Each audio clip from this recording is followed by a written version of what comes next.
आप विरासत संभालने के लिए तैयार? ये डेमोक्रेटिक स्टेट नहीं, फिलहाल एक पुलिस स्टेट। पहला चुनाव है जिसे बीजेपी कम्युनल करना चाह रही है और वो कम्युनल नहीं हो पा रहा। लेकिन हमने कम से कम उस वॉशिंग मशीन का इस्तेमाल नहीं किया जो बीजेपी में जाने वाले बहुत से लोग कर लेते हैं। जब नतीजे आएंगे तो मेरे ख्याल से बीजेपी को अंगूठा टेकने की जो जगह होती है वेस्टर्न यूपी में नहीं बल्कि पूरे उत्तर प्रदेश में बहुत मुश्किल होगा कि कहीं पर मिले। नमस्कार, आदाब, बहुत बहुत स्वागत है आप सभी का। मैं हूं आपके साथ बुशरा खानम फहद और हम लगातार यूपी चुनाव कवरेज कर रहे हैं, लोगों का मूड जान रहे हैं, जानने की कोशिश कर रहे हैं कि 2017 से 2022 में क्या कुछ बदला है। और जो समाजवादी पार्टी का जो कहा जा रहा है कि एक करंट है, एक अंडर करंट है, एक लहर है, क्या वाकई में वो ज़मीन पर भी देखने के लिए मिल रही है? जिस तरह से रथ यात्रा में हमें लगातार हज़ारों की भीड़ जो है, जनता जो है वो उमड़ रही है। रामपुर की सीट पर आज हम मौजूद हैं। जी हाँ, वही रामपुर जिसे आजम खान के नाम से जाना जाता है। जनवरी 2020 से आजम खान जेल में हैं। वही आजम खान जिनकी पूरे उत्तर प्रदेश में एक तरह से तूती बोला करती थी। वही आजम खान जो तमाम महत्वपूर्ण पदों पर रहे सरकार में रहते हुए। और इस बार ये कमी भी खल रही है। ये पहला इलेक्शन है जब हमने उनकी वो स्पीचेस, वो दमदार स्पीचेस जो सुनने के लिए मिला करती थी वो हमने नहीं सुनी है। और ये पहला इलेक्शन है जब हमें आजम खान कोई पब्लिक मीटिंग, कोई रैली करते हुए नहीं नजर आएंगे। और एक तरह से पूरे परिवार को पिछले 1-1.5 साल से जो टारगेट किया गया है, पहले पूरे परिवार को जेल में भेजा गया और उसके बाद इलेक्शन से एंड पहले अब्दुल्ला आजम को 42 मामलों में जमानत मिली और वो जेल से रिहा हुए हैं। वो कैंपेन कर रहे हैं और उसके साथ साथ आजम खान के बिहाफ पर उनकी पत्नी जो हैं वो कैंपेन कर रही हैं। कितना मुख्तलिफ है ये चुनाव अब्दुल्ला आजम के लिए, उनके परिवार के लिए, किस तरह से वो उसको देखते हैं, क्या बदलाव है और ज़िंदगी कितनी बदली है। और जब वो ज़मीन पर लोगों से मिल रहे हैं तो क्या कुछ उनको देखने के लिए मिल रहा है, इस सब पर हम उनसे बात करेंगे। अब्दुल्ला हमारे साथ मौजूद हैं। अब्दुल्ला, बहुत बहुत इस्तकबाल, स्वागत आपका। बहुत शुक्रिया। मेरा आपसे सवाल यही है कि जनवरी 2020 से आज हम यहाँ फरवरी 2022 में बैठे हुए हैं। इन महीनों में कितनी ज़िंदगी आपकी बदली है और ये इलेक्शन पिछले इलेक्शन से कितना मुख्तलिफ है आपके लिए? देखिए, जाहिर सी बात है, हम क्रिमिनल नहीं हैं, न थे, न इंशाल्लाह कभी होंगे। लेकिन जो हुआ हमारे साथ उसकी कोई दूसरी मिसाल आज़ाद हिंदुस्तान की तारीख़ में नहीं मिलती। जिस परिवार के ऊपर कभी किसी से अ, मतलब आप ये कह सकती हैं किसी से झगड़े का यहाँ तक कि किसी से मतलब आपस में हम झगड़ा हो तो तड़ाक हो जाए, कभी उसका भी मुकदमा नहीं हुआ। उस परिवार पर 2 महीने में करीबन 350 मुकदमे दर्ज कर दिए गए। पूरे परिवार में मैं, मेरी वालदा जो अभी सिटिंग एमएलए हैं, एमपी रही हैं, 40 साल बच्चों को पढ़ाया, प्रोफेसर रहीं, उन्हें जेल भेज दिया गया। मेरे वालिद जो इस वक्त शायद यूपी में भी और हिंदुस्तान के जो चंद कुछ सीनियर मोस्ट पॉलिटिशियंस हैं उनमें से हैं, उन्हें जेल भेज दिया गया, माफिया बना दिया गया। मेरे ताऊ जो मेरे वालिद से भी बड़े हैं उन्हें मुलजिम बना दिया गया, उनके बेटे को मुलजिम बना दिया गया। मेरी फूफी जो मेरे वालिद से काफ़ी बड़ी हैं उन्हें मुलजिम बना दिया गया। यहाँ तक कि आप हैरत करेंगी कि मेरी दादी जिनका इंतकाल करीबन 10 साल पहले हो चुका है, उनके नाम पर एफआईआर दर्ज कर दी गई थी। तो वक्त बहुत मुश्किल था, आज भी मुश्किल है। और देखिए, जहाँ तक इलेक्शन का सवाल है, आज़म साहब की कमी तो कोई पूरी नहीं कर सकता। लेकिन रामपुर की अगर हम ख़ास तौर पर बात करें, अगर आप रामपुर में घूमेंगी या कहीं पर भी घूमेंगी और आप इस सवाल को लोगों से करेंगी तो किसी ने अच्छा नहीं माना इस बात का। अगर हम ये सोचें कि लोग किसी पर मुकदमा कर देने से, किसी को जेल में डाल देने से कोई खुश होगा, तो ऐसा नहीं है। लेकिन मसला क्या है? अब आपकी उस बात का जवाब देता हूँ जो आपने कहा कि 17 से और 22 में क्या फ़र्क है। देखिए, 17 में बहुत सपने थे जो बीजेपी ने दिखाए थे कि हम आएंगे, पेट्रोल 35 रुपए लीटर हो जाएगा, सिलेंडर सस्ता हो जाएगा, 2 करोड़ लोगों को रोज़गार मिलेगा, 15 लाख तो यूं ही सबके खातों में आ जाएंगे। लोगों ने मौका दिया, पोलराइजेशन किया बीजेपी ने, जो ज़बान और जो मुद्दे इस्तेमाल किए वो आपको मालूम है। लेकिन जब आज हम 2022 में खड़े हैं तो वही बीजेपी जो अपनी जिन बातों के साथ आई थी उसमें से किसी एक बात का जवाब नहीं दे पा रही। लोग सवाल करते हैं कि आज पेट्रोल 100 रुपये लीटर क्यों है, सिलेंडर 1000 के आसपास क्यों है, कमर्शियल सिलेंडर 2000 क्यों है। लोग सवाल कर रहे हैं कि जो कोविड में मिसमैनेजमेंट हुआ, जो गंगा में लाशें तैरती हुई दिखाई दी, उसका जिम्मेदार कौन है? सरकार ने तो कहा किसी शख्स की मौत ऑक्सीजन की कमी से नहीं हुई। लोग सवाल उसका जवाब चाहते हैं। लोग गंगा के किनारे जो लाशें थीं उनका कपड़ा सिर्फ इसलिए हटा लिया गया कि लाशों की गिनती ना हो सके, लोग उसका जवाब चाहते हैं। अब बीजेपी उनका जवाब तो दे नहीं रही। किसानों की आय क्यों नहीं दुगनी हुई, इसका जवाब नहीं है। किसान 1 साल तक दिल्ली की सरहद पर बैठा रहा, उसके जवाब नहीं है। लखीमपुर में जो हुआ उसका जवाब नहीं है। तो अब अगर हम मुद्दों से हटने के लिए किसी एक इंसान को टारगेट बना लें, जो बातें हमने कही, हम मुद्दों से हटने के लिए एक परिवार को टारगेट बना लें, एक परिवार जिसको जो भैंस चोर है, जो बकरी चोर है, जो मुर्गी चोर है, जिसने पायल चुराई है, मिट्टी चुराई है, पेड़ चुराए हैं, शराब की बोतलें चुराई हैं, उस परिवार को अगर हम माफिया कहना शुरू कर दें, ये बात टीवी पर बोलने के लिए और तकरीर में बोलने के लिए तो बहुत अच्छी है, लेकिन अगर आप ग्राउंड रिपोर्ट या लोगों से बात करेंगे तो किसी ने इस बात को पसंद नहीं किया। और इसीलिए बीजेपी और सरकार मेरे वालिद को आज भी इसीलिए टारगेट कर रही है ताकि मुद्दों से बात को डाइवर्ट किया जा सके। क्या आपको लगता है कि अपने वोटर को एक तरह से खुश भी बीजेपी ने ये किया है कि आप देखें आज़म खान जो मुसलमानों के हीरो, उनको उसी तरह से कि मुसलमानों के हीरो एक ऐसी सीट, जाहिर सी बात है वो सिर्फ उनका इरादा रामपुर तक तो नहीं है कि वो रामपुर की सीट जीतना चाहते हैं, लेकिन आपके नाम से, आपके परिवार के नाम से, आपके वालिद के नाम का इस्तेमाल करके क्या आपको लगता है कि पूरे पश्चिमी उत्तर प्रदेश में वो ये दिखाना चाहते हैं कि देखिए वो क्या हुआ करते थे और आज हमने उनको जेल में डाल दिया और इससे उनका वोटर खुश होगा? देखिए, अगर आप ये सोचती हैं कि इससे कोई भी खुश हो रहा है, मैं तो रामपुर की मिसाल दूंगा। आप रामपुर में जाइए, लोकसभा का इलेक्शन हुआ, अगर लोग इस बात से खुश होते तो क्या आज़म साहब 2019 का पार्लियामेंट जीत पाते? क्या मेरी वालदा बाई इलेक्शन जीतती? क्या कोई इंसान एक सीट से 9 बार विधायक रह पाता? अ, किसी ने इस बात को पसंद नहीं किया है रामपुर में। अगर बीजेपी ये सोचती है कि हम अपना वोटर, तो उनका कौन सा वोटर है? उनका वोटर भी तो इसी इसी देश का नागरिक है, यहीं का रहने वाला है। वो क्या नहीं देख रहा, वो नहीं समझ रहा कि आज जो इनके साथ हुआ है कल हमारे साथ हो सकता है। लेकिन वो मज़हबों में बाँट रहे हैं ना वो। अगर मजहबों में भी वो बांटते हैं, आप चलिए मैं रामपुर का एग्जाम्पल लेता हूँ। रामपुर में हिंदू भाइयों की, सिख भाइयों की, मैं मुसलमानों को बिल्कुल जिक्र नहीं करता हूँ, जो जैसा बीजेपी कहती है कि साहब हमने एक मुस्लिम नेता को हमने बंद कर। रामपुर में जितनी तादाद में हिंदू भाई, सिख भाई, ईसाई साहिबान जितने साथ हमारे साथ जुड़े हैं, बीजेपी के साथ अगर जुड़े हैं तो वो बता दें।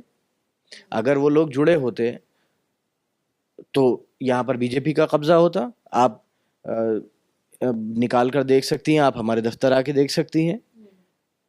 और शायद, देखिए शायद भी नहीं कहूँगा, समाज में सब रहते हैं। हम एक ऐसा देश है जहाँ पर हर 50 किलोमीटर पर भाषा और कल्चर बदलता है।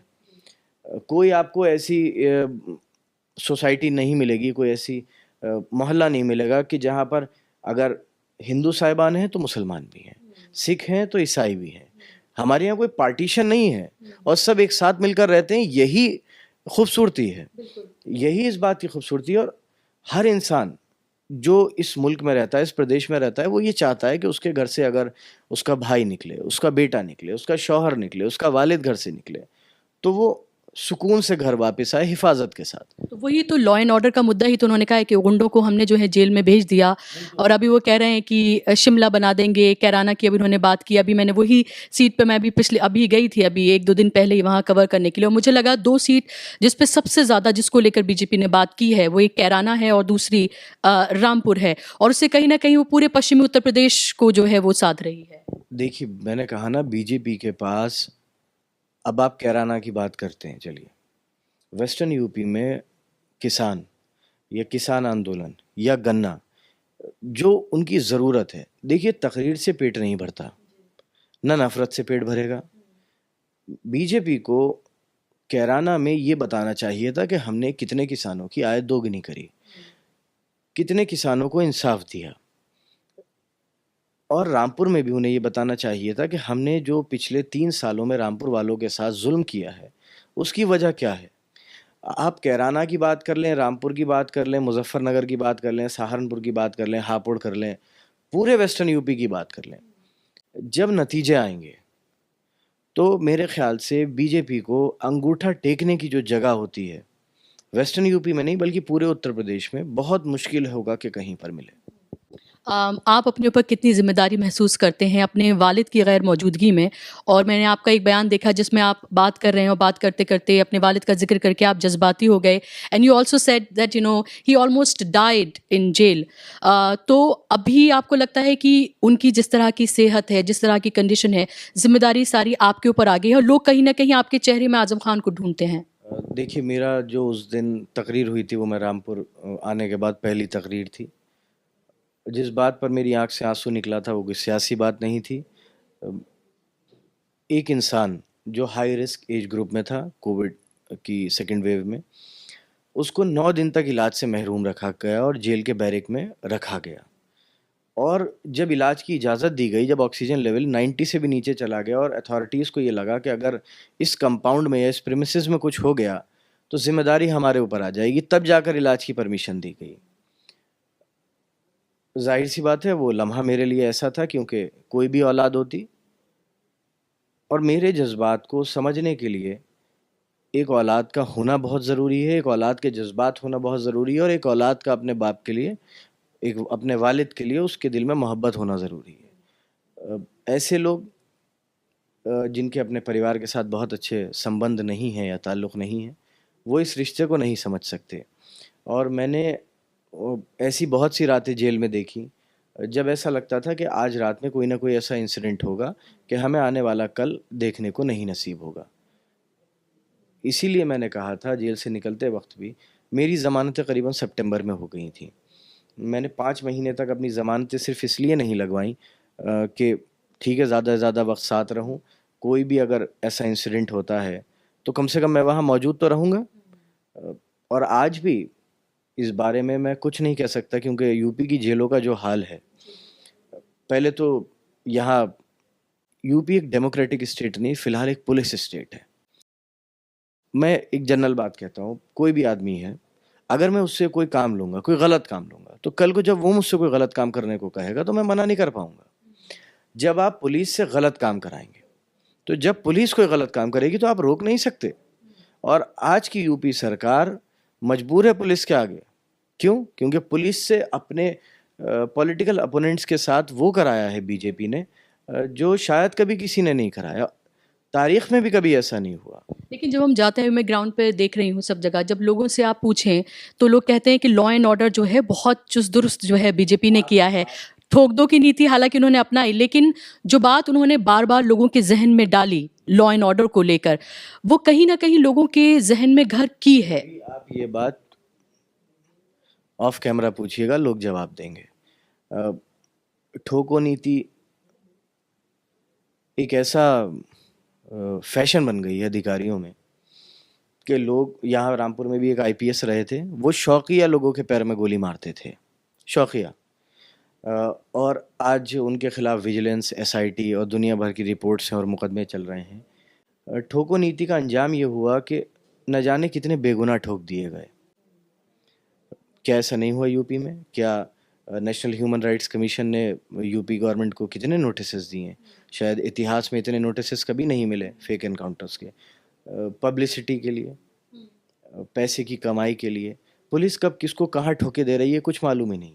जहाँ तक लॉ एंड ऑर्डर की बात है, देखिए 100 बार झूठ बोलने से झूठ सच नहीं हो जाएगा। झूठ लेकिन फिलहाल फिलहाल लग रहा है, हालांकि अगर एनएचआरसी के आप आंकड़े देखें 2017 से 2019 के, तो ये बताते हैं यूपी टॉप पर है क्राइम में, ठीक है। और 197 इस तरह के मामले हैं जो होम मिनिस्ट्री ने खुद एक्सेप्ट किया पार्लियामेंट में 2017 में, कि जो कम्युनल मामले थे, जो उस तरह के क्राइम थे। लेकिन ये देखने के लिए मिल रहा है कि अगर आप 100 बार झूठ बोलें, पहले ये कहा जाता था कि शायद वो सच नहीं होगा, लेकिन फिलहाल लग रहा है कि वो शायद सच होता हुआ नजर आए, जिस तरह का पूरा मीडिया मैनेजमेंट और सब कुछ हुआ करते हैं वो। बताऊं, अच्छा आदमी क्या कहे, ये कहे कि लॉ एंड ऑर्डर बुरा है, उसका वो अंजाम नहीं होगा जो हमारा हुआ। अगर कोई ऑन कैमरा या ऑन रिकॉर्ड ये कहेगा कि साहब नहीं लॉ एंड ऑर्डर अच्छा है या बुरा है, उसका क्या होगा आपको नहीं मालूम? तो आपको लगता है इतना खौफ है लोगों में? अच्छा नहीं होना चाहिए, लोगों में नहीं होना चाहिए खौफ। आप बता दीजिए, आज क्या ऐसा नहीं है कि इस मुल्क के बहुत सी किताबों के राइटर्स, इंटेलेक्चुअल जिन्होंने आवाज़ उठाई, वो जेलों में हैं? पॉलिटिक्स से पॉलिटिकल लोग मुकदमों में हैं। कोई हमारी पार्टी में या और बीजेपी से मुखालिफत करके आते हैं, अगले दिन मुकदमा दर्ज हो जाता है, वारंट आ जाता है, रेड पड़ जाती है। क्या ऐसा नहीं है? तो लोग अपना जवाब ईवीएम पर देंगे, उसके लिए इंतज़ार करना चाहिए। मेरे ख़्याल से कोई भी शरीफ आदमी कैमरे पर ये बोलकर कि साहब लॉ एंड ऑर्डर ठीक नहीं है, अपने घर को, अपने बच्चों को, अपनी बीवी को, अपने ना तो मकान पर बुलडोज़र चलवाएगा और ना जेल जाएगा। आप विरासत संभालने के लिए तैयार हैं? देखिए, विरासत एक अल्फाज है, मेरे ख़्याल से आज़म साहब की कमी कोई नहीं पूरी कर सकता। एक ज़िम्मेदारी है मेरे ऊपर, मैं उस ज़िम्मेदारी को जितना निभा सकता हूँ और जो मेरे इख्तियार में है जितना, मैं उसको निभा रहा हूँ और अच्छे नतीजे आएंगे। लोगों को ये लगता है अक्सर कि जब पॉलिटिशियंस जेल में जाते हैं तो उन्हें अंदर बहुत वीवीआईपी ट्रीटमेंट मिलता है, उनके लिए क्या मुश्किल है? ये बाहरी भी ऐसा लगता होगा कि आज़म खान या उनकी बेटियाँ, उनकी पत्नी अगर गई हैं, तो अंदर तो उन्हें तमाम तरह की सहूलत मिल रही होगी। आप डीजी जेल से परमिशन ले लीजिए, अपना कैमरा लेके जाइए। 8 बाई 8 की कोठरी, जिसमें 2 फीट का टॉयलेट है और वहाँ कोई नहीं रहता, उसे तन्हाई कहते हैं। और जितना बड़ा हमारा हाता है, मेरे ख्याल से हमसे ज़्यादा आज़ादी एक आम बंदी को मिलती होगी। जब हम शुरुआत में गए थे तो गो, बिज्जू, सांप, हर चीज़ हम, पट्टा होता है जेल में, उसमें से निकाले हैं हमने। और आज़म साहब क्यों एमपी हैं, मेरी वालदा एमएलए हैं, मैं खुद भी कानूनी तौर पर एमएलए हूँ, क्योंकि मेरे ऊपर जो फैसला हाई कोर्ट ने दिया इलेक्शन कराने का, उसको सुप्रीम कोर्ट ने स्टे कर दिया। कायदे में हम तीनों को बी क्लास जेल मिलनी चाहिए थी, जो कि नहीं मिली। हमारे पास वीवीआईपी ट्रीटमेंट अगर होता तो शायद मेरे वालिद को, जो इतनी क्रिटिकल कंडीशन में कोविड के वक्त पहुंच गए थे, शायद वो हालात नहीं होते। अ, मेरी वालदा जेल में गिरी, कंधा टूट गया, यहाँ से बोन टूटी थी। अगर वीवीआईपी ट्रीटमेंट होता तो शायद वो ना होता। अगर वीवीआईपी, देखिए, वीवीआईपी ट्रीटमेंट होने के लिए कई चीज़ें होना ज़रूरी है। मैंने कई मौक़ों पर इस बात को कहा कि हम, जो हुआ हमारे साथ, लेकिन हमने कम से कम उस वॉशिंग मशीन का इस्तेमाल नहीं किया जो बीजेपी में जाने वाले बहुत से लोग कर लेते हैं, जिसके बाद वो ईमानदार भी हो जाते हैं, उनके ऊपर से मुकदमे भी हट जाते हैं, प्रोसीडिंग्स भी रुक जाती हैं। तो वीवीआईपी हमारे साथ जो हुआ है, अ, एक आम बंदी जो जेल में जाएगा, वो भी हमसे बेहतर तरीके से रहेगा। हमारे साथ शायद वो सलूक हुआ है जो हार्डेंड क्रिमिनल्स के साथ नहीं होता। और मैं अभी तो कह रहा हूँ, आप मेरी बात पर यकीन ना करें, आप डीजी जेल से परमिशन मांगें कि हम जेल में जाकर मुआयना करना चाहते हैं, बस आपको सच्चाई दिख जाएगी। अभी आप जब लोगों के बीच में जा रहे हैं, तो आपका मुद्दा डेवलपमेंट का है रामपुर के, या फिर आप वो जज़्बाती मैसेज कि आपकी फैमिली को कैसे टारगेट किया, वो लेकर जा रहे हैं? मैं आपको एक बात अर्ज़ करूँ, रामपुर में आप कहीं पर भी चली जाइए, सिर्फ एक ही इंसान के नाम का पत्थर मिलेगा आपको। कोई सड़क हो, कोई पार्क हो, कोई अस्पताल हो, कोई स्कूल हो, लोग जानते हैं कि आज़म खान ने रामपुर के लिए क्या किया है। वो ये भी जानते हैं आने वाले कल जब हालात बदलेंगे तो आज़म खान रामपुर के लिए क्या करेंगे। लेकिन वो हमने वो आज़म खान की वो तस्वीर भी देखी, और शायद वो पहली तस्वीर थी शायद जेल में जाने के बाद, जब हमने हॉस्पिटलाइज़ वो उनको। आपने बहुत अच्छी तस्वीर देखी है, वो आपने बहुत अच्छी तस्वीर देखी है। वो बहुत अच्छे हालात की तस्वीर है। जब वो आईसीयू में थे, अगर वो तस्वीर या वो वक्त कोई देख लेता तो वो समझ सकता कि मेरी आंख के आंसू कितने जायज़ थे। लेकिन उसके लिए दिल, सीने में दिल होना बहुत ज़रूरी है। आखिरी मैं आपसे ये कहना चाहूँगी, इस बार कितने आप मुतमईन हैं, और क्या आपको लगता है समाजवादी पार्टी के, अगर हमारे हवाले से बात करते हैं, ख़ास तौर पे 2 लड़कों का गठबंधन जिस तरह से बीजेपी कह रही है कि वो हुआ है, और अभी मैंने वेस्टर्न यूपी के और इलाके कवर किए, मैंने देखा कि जिस तरह से किसानों को का जो आंदोलन हुआ, उससे नाराज़गी बहुत है, ख़ास तौर पे जाट जो हैं, जो बीजेपी का कोर वोट बैंक हुआ करते थे, वो काफ़ी नाराज़ हैं। कितने आश्वस्त हैं आप, ना सिर्फ अपनी जीत के लिए बल्कि समाजवादी पार्टी को? देखिए, ये बात कहना, मुजफ्फरनगर में जो हुआ, उसके बाद अ, वेस्टर्न यूपी से बीजेपी को वोट मिला। वरना वेस्टर्न यूपी कल भी मिसाल था और आज भी मिसाल है अपनी गंगा जमनी तहजीब के लिए। आपने कई मौक़ों पर देखा होगा कि वहाँ से एक साथ दोनों मज़हबों के नारे लगते हैं और दोनों मज़हब के लोग एक साथ एक दूसरे के मज़हब को के नारे लगाते हैं। ये कह देना कि वो एक बीजेपी का वोट बैंक है, तो ऐसा बिल्कुल नहीं है। और किसान आंदोलन को किसी भी एक कास्ट या एक मज़हब से जोड़ना भी गलत है, क्योंकि हर मज़हब, हर बिरादरी, हर धर्म, हर वर्ग, चाहे वो संपन्न लोग हों या गरीब लोग हों, हर किसी जो अपने स्तर से जो कर सकता था उसने वो किया है। और बीजेपी की नाराज़गी सिर्फ वेस्टर्न यूपी में नहीं, यहाँ रामपुर में देख लीजिए, बरेली चली जाइए, उसके बाद फिरोज़ाबाद वगैरह, एटा, इटावा, वहाँ चली जाइए, पूर्वांचल चली जाइए। मैंने कहा ना, झूठ 100 बार बोलने से सच नहीं हो जाएगा। एक आखिरी सवाल जी। एक बहुत अच्छी बात आई झूठ पर। एक झूठ और बोला जा रहा है और किसी का ध्यान नहीं जाता उस तरफ। सरकार ये बताती है कि हमने उज्ज्वला योजना में इतने लाख, इतने करोड़ सिलेंडर दे दिए। बहुत अच्छी बात है, आपने दिए। आप ये क्यों नहीं बताते कि कितने लोग ऐसे हैं जिन्होंने वो सिलेंडर दूसरी और तीसरी बार भरवाया? तो आप झूठ का एजेंडा जितना चला लें, जितना चलना था। और मैं बहुत खुश हूँ इस चीज़ से कि पहली बार पिछले करीबन 2014 के बाद से करीबन 8 साल हो गए। 8 साल में यूपी का चुनाव बंगाल के बाद ऐसा पहला चुनाव है जिसे बीजेपी कम्युनल करना चाह रही है और वो कम्युनल नहीं हो पा रहा। वो कम्युनल ही नहीं हो पा रहा। लोग नफरत के लिए तैयार नहीं है, लोग मोहब्बत चाहते हैं, लोग सुकून से जीना। कोई ये नहीं चाहता ठोक दो, मार दो। अच्छा, अगर माफिया सारे बंद हो गए तो फिर ये क्राइम कैसे बढ़ गया? अगर सारे माफिया गुंडे ऊपर चले गए, जेलों में चले गए, प्रदेश छोड़ के भाग गए, तो ये क्राइम कैसे बढ़ गया? नहीं, उनका ये कहना है कि दोबारा मत लेकर आइए आप उनको, फिर से वही वाला हाल हो जाएगा जो हमने 5 सालों में ठीक किया है। अगर, मैं कहना नहीं चाहता, अगर ईमानदारी से दिखा दिया जाए जो यूपी के हालात हैं, मैं नाम एक बहुत बड़े आदमी ने, शायद पूर्व चीफ जस्टिस हैं, उन्होंने कहा था कि मैं कुछ ऐसे ही था जंगल राज के बारे में, जो उन्होंने यूपी के बारे में कमेंट किया है, वो पढ़ने के लायक है। वो आर्टिकल मैं किसी से पूछ कर आपको बता दूंगा, क्योंकि जब तक मुझे एग्जैक्ट नाम याद नहीं होगा जिक्र करना गलत है।